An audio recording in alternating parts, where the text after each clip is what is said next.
শুক্রবার পবিত্র জুম্মার দিন আমি সমস্ত মুসলিম ভাইদেরকে বলবো কি আল্লাহর নির্দেশ অনুযায়ী আপনারা সকলে জুম্মার নামাজ আদায় করুন এবং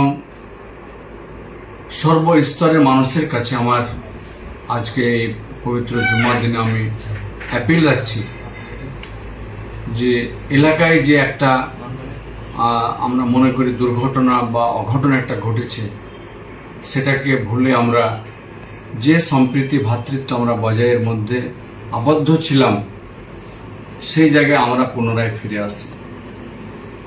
কারণ ঘৃণার বদলে ঘৃণা ঠিক নয়, ঘৃণার বদলে দরকার হচ্ছে প্রেম ভালোবাসা।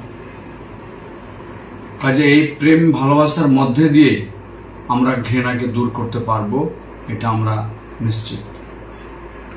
কাজে পুলিশ প্রশাসন তার যে কাজ করছে করুক, কিন্তু আমরা এলাকায় মানুষ হিসেবে আমরা যে সম্প্রীতির মধ্যে আবদ্ধ ছিলাম, যে ভ্রাতৃত্বের মধ্যে যুক্ত ছিলাম, সেই জায়গায় আমরা পুনরায় ফিরে এসে আমরা সেই জায়গাটাকে আরও মজবুত জায়গায় বানাই এবং আমাদের যে পরবর্তী জেনারেশন আছে তারাও যেন এই সুসম্পর্ক সহ সম্প্রীতি ভ্রাতৃত্বকে তারাও যেন মেনটেন রাখে, আমরা সেই পরামর্শ বা অনুরোধ রাখছি।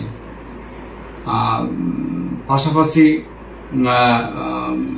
আপনাদের চ্যানেলের মাধ্যমে আমি সমস্ত ব্যবসায়ীদের উদ্দেশ্যে বলছি, সর্বস্তরের ব্যবসায়ী, ছোট মাঝারি বড়, যিনারা যে যে ব্যবসা করে থাকেন, আপনাদের মাধ্যমে ক্রেতারা তাদের নিত্য প্রয়োজনীয় জিনিস পেয়ে থাকেন।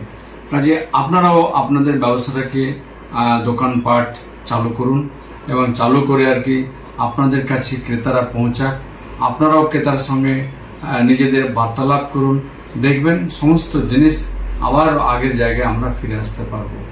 মানুষ তার নিজের প্রয়োজনীয় জিনিসটাও পাবে এবং ব্যবসায়ী তার নিজের ব্যবসাটাকেও ঠিক সঠিক জায়গায় রাখতে পারবে বলে আমি বিশ্বাস রাখি। এবং আমার সকলের কাছে পুনরায় আরও একবার অ্যাপিল রাখছি যে আসুন আমরা সম্প্রীতি ভ্রাতৃত্বকে আমরা সকলে অটুট বন্ধনে আবদ্ধ রাখি।